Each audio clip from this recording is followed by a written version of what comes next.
And the state of California, through a small d democratic process, the elected representatives of the people of the state of California, representing a over 70% majority of Californians, according to polls, who want the minimum wage raised. The state of California is going to be raising their minimum wage. It's going to take 3 years to do it, but it's going to go up to $10 an hour, which is still below where it was in 1968. But they're doing it. This will add billions of dollars to the state's economy, particularly money coming into the state, because many of these large companies that pay very, very little. Walmart, for example, pays 28% below the average for big box retailers. Every night they push a button in every Walmart store in California, and all that money goes like that in a vacuum cleaner to a giant bank down in Bentonville or Arkansas. So instead of that money leaving California and going to Arkansas every night, a little bit more of it will stay in California, circulating the state's economy. So it's a huge stimulus to the state, not to mention that the workers will spend that money. It's going to be a good thing for Californians. Right now, 30 million workers nationwide are making less than workers made in 1968, adjusted for inflation. I mean, this is incredible. Every dollar increase of the minimum wage results in $2,800 in new consumer spending from that worker's household over the year. The best way to stimulate an economy, bar none. Dr. Adrian Moore, however, Vice President for Policy at the Reason Foundation and an economist, begs to differ. Reason.org, of course, the website. Dr. Moore, welcome. Welcome, Tom. Thank you. So, a couple of questions. First of all, this minimum wage increase in California is supported by a majority of Californians. It was passed by the elected representatives of Californians. What don't you like about democracy? I haven't said anything against democracy, Tom. Do you believe that everything the government does, like hoovering up all of our private data, I mean, it's our democratically elected government that is violating our privacy? What do you have against democracy? If the vast majority of Americans are in favor of it, if their elected representatives voted for it, neither of which I think is the case, and with much of what the NSA is doing, then I would be in favor of it, yes. I realize there are shortcomings to democracy. The majority of Americans were in favor of slavery, at least Southern Americans for some time.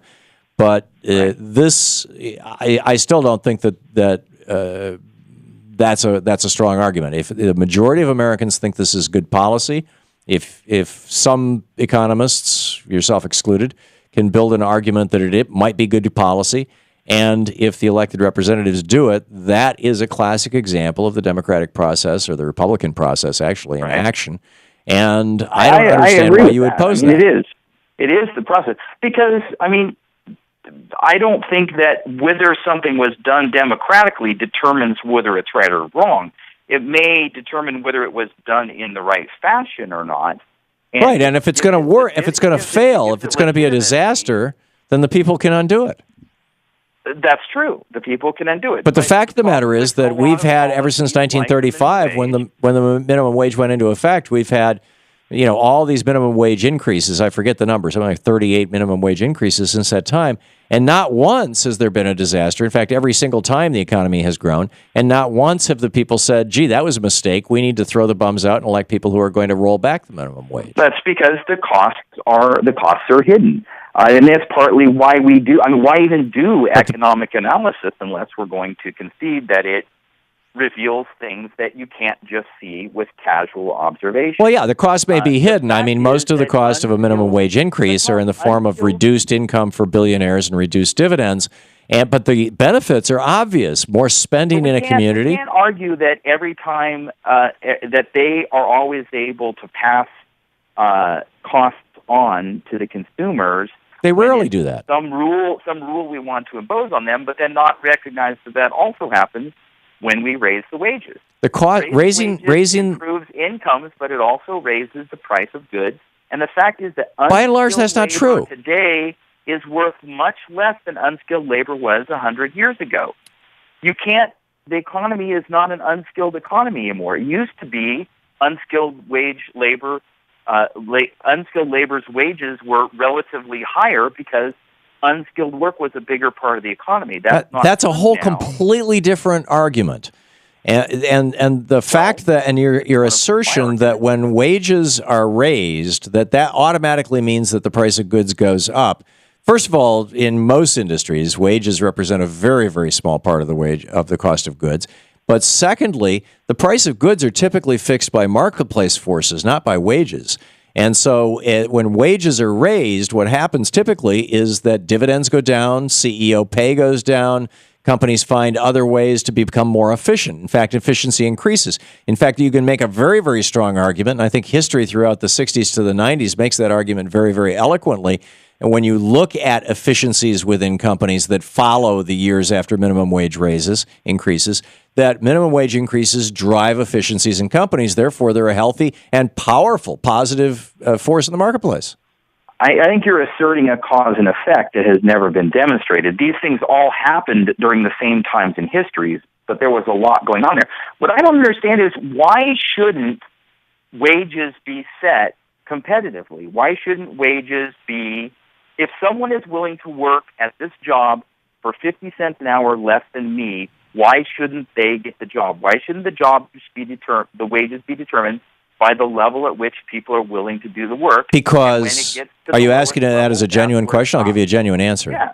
Because capitalism sometimes fails.